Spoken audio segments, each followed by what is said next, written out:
GM everyone, this is John B, aka Smooth Chocolate, about to read the book TMNT, Codename Chameleon. Oh, and by the way, happy Friday, guys. The weekend, yes. Now, this story was adapted from a story by Dean Corain and Steve Levine, and it was illustrated by Kim and Art Ellis. I'm going to try to do my best impression of Master Splinter. Hope luck, guys. Greetings, friends. I am Splinter, the Ninja Rap Master of the Teenage Mutant Ninja Turtles. The other day, I scolded my sons for watching too much television. They should be out patrolling the sewers, I told them.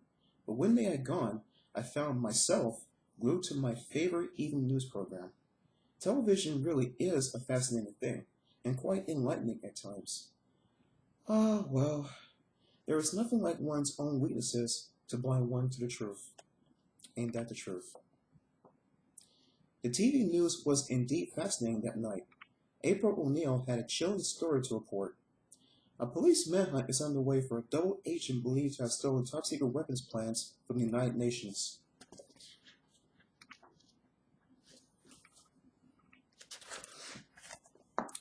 The agent, April continued, known by the code name Chameleon, gained access to the files by posing as a diplomat. The exact type of plan stolen has not been revealed. It is said, however, that they are those for a weapon more powerful than any now known to mankind.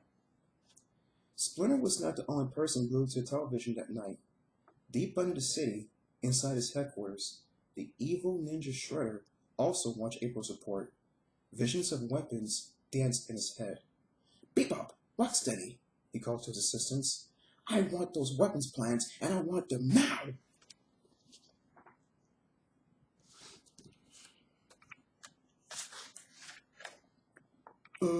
Yeah, sure, Mr. Shredder, said the mutants, laughing.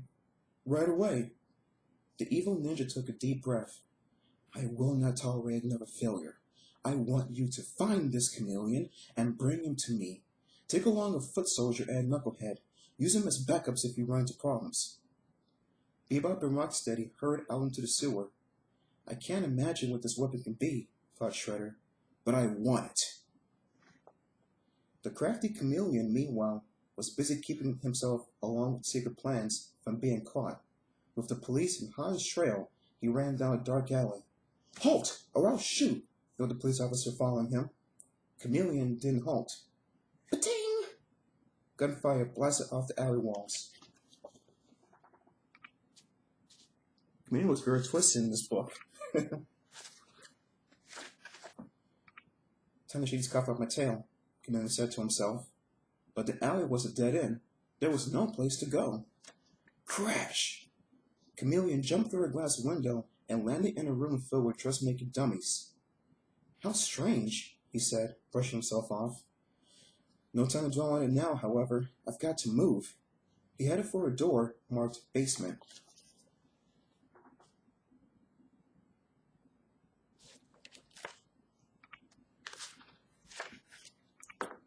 Aha, said the double agent, checking out the basement. A manhole. How handy. Chameleon lifted the heavy lid and climbed down into the sewer. Wish I had worn my best tux, he said, pushing up his sleeves. Not far away, the Teenage Mutant Ninja Turtles were patrolling the area. Man, said Donatello, look at all the garbage floating in the sewer. There's a hamburger wrapper, an apple core, what might be a chocolate bar. Lay off, Don. You're making me hungry, said Michelangelo. Okay.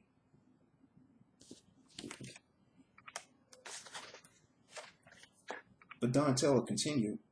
And I think that lump over there was once a plain donut, and there's a banana peel, and cool it, dude! My mouth's watering, complained Michelangelo. He pinched the back of Donatello's leg. Ow! cried the turtle. Watch that, Mikey, or you'll make me mad. Oh, yeah? Yeah! The turtle's voices carried far through the sewer, but they didn't have to go far for Chameleon to hear them. He was close by, in the very same tunnel. He said to himself. I think I'd better change directions. This picture right here, oh my goodness. Come on, guys, don't fight over something so stupid. Chameleon started climbing into the tunnel behind him. But what's that? He said. Voices approaching from this direction too? What's this guy supposed to look like? Said a voice from down the tunnel. I'm not sure, said a second voice. I was too busy dusting to see. The double agent was trapped. He quickly took the stolen weapons plants and slipped them into a crack in the wall. The voices were getting closer and closer. It was like I'm stuck in the middle, said Chameleon. But in the middle of what?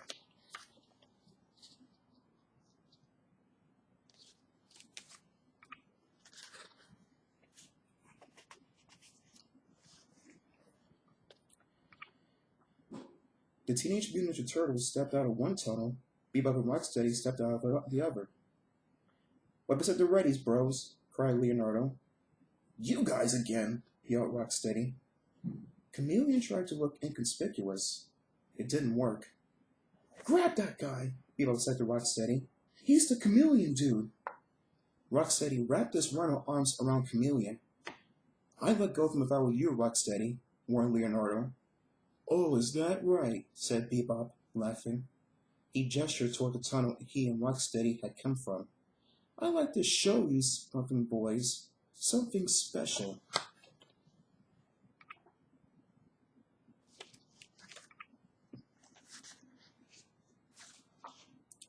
In the tunnel, a foot soldier sat on what looked like a giant steel spider. This here is a knucklehead, Bebop continued. Something Shredder invented for your enjoyment.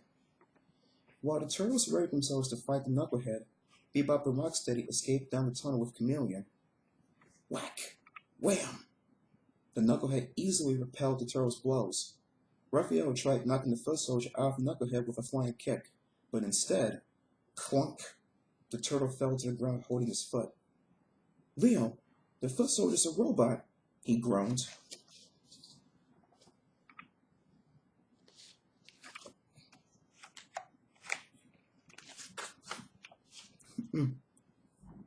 A robot?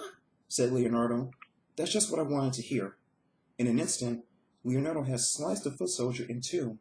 See? No blood at all, he said, looking at his work. Just a little oil.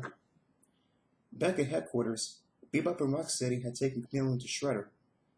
There are no weapons on him, said Rocksteady. Tie him down and bring him some... Excuse me. Start over. Back at headquarters, Bebop and Rocksteady had taken Chameleon to Shredder. There are no weapons plants on him, said Rocksteady. Tie him down and bring him some mutagen, ordered Shredder.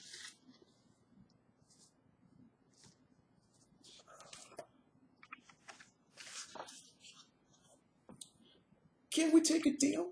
Said Chameleon. Certainly, answered Shredder. You tell me where the plants are, and I'll let you live. I was thinking more along the lines of selling them to you, Chameleon said, squirming. Shredder laughed. I don't think you understand your position, fool. If you don't tell me where the plants are, I'll mutate you into a real chameleon man. Shredder dangled a live chameleon over Chameleon. This isn't how I normally conduct business, cried the double agent. This isn't business, said Shredder. This is pleasure. Bebop handed his boss an aerosol can of mutagen. Sorry guys, that was my phone.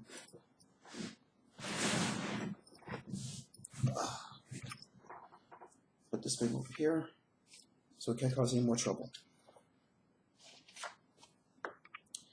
Shredder explained how the mutagen would turn Chameleon into a half-man, half-chameleon mutant. Then he dropped the squirming lizard onto the double agent's face. The choice is yours, he said. I'm convinced, stuttered Chameleon. He quickly told the ninja where he hid the plants. Excellent, said Shredder.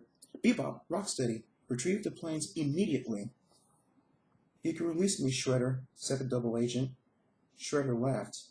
Release you? I was hoping you'd join me. Shredder sprayed mutagen in Chameleon's face. But now that you're mutated, I think you'll see things my way. You're going to regret this, screamed Chameleon.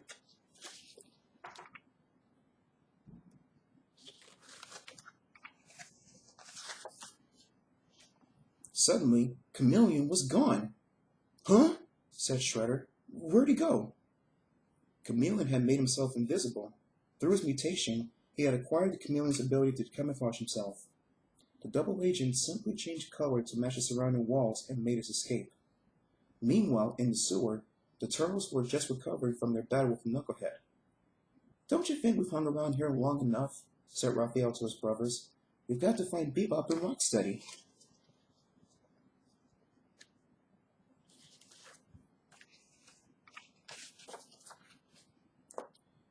Zap! Zap! Zap! Bebop and Rocksteady came charging into the sewer chamber, their ray guns blasting. "Yowzer!" cried Leonardo, jumping to avoid a ray. "Raph, Leo, Mike, into the tunnel, quick!" "There's no place to hide in there," sneered Rocksteady. He peered into the tunnel. Whiz! Suddenly a throwing star sliced through the air. Whiz, whiz, whiz! The mutant ran behind Knucklehead, dodging the flying weapons. "Move it!" he yelled. "The turtles have stars." And so the fighting went back and forth. With the turtles throwing their stars and the mutants shooting their ray guns, neither side was aware that the fight was being watched from above. Camouflaged to match the ceiling, Chameleon watched the fighting below. "It's high time to end this standoff," said Chameleon to himself. "Perhaps a colorful and dramatic diversion?" The sewer chamber began to glow with a bright, reddish-orange light. "What's that?" asked Rocksteady. "It don't matter," said Bebop. "Just shoot at it." See this here? That is freaking freaky right there.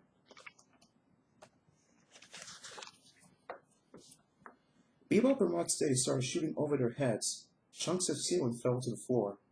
Chameleon changed color and slipped unnoticed to the ground. "I haven't forgotten my promise, Shredder," he muttered.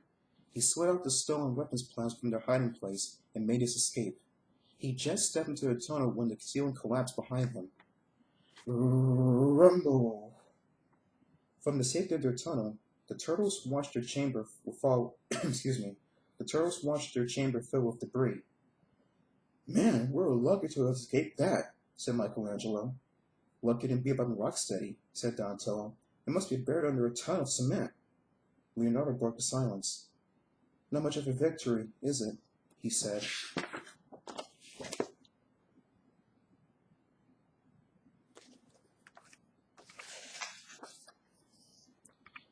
Later that night, April and Neil had another fascinating story to report. Secret weapons plans stolen earlier today were returned this evening. An envelope containing burned remains of the plans was found in the United Nations. It is not known how someone was able to pass unseen into the UN to deliver the plans, or why they would return the plans after they had stolen them. But one viewer did know how and why the plans were returned. One viewer who had been seeing things a lot differently lately.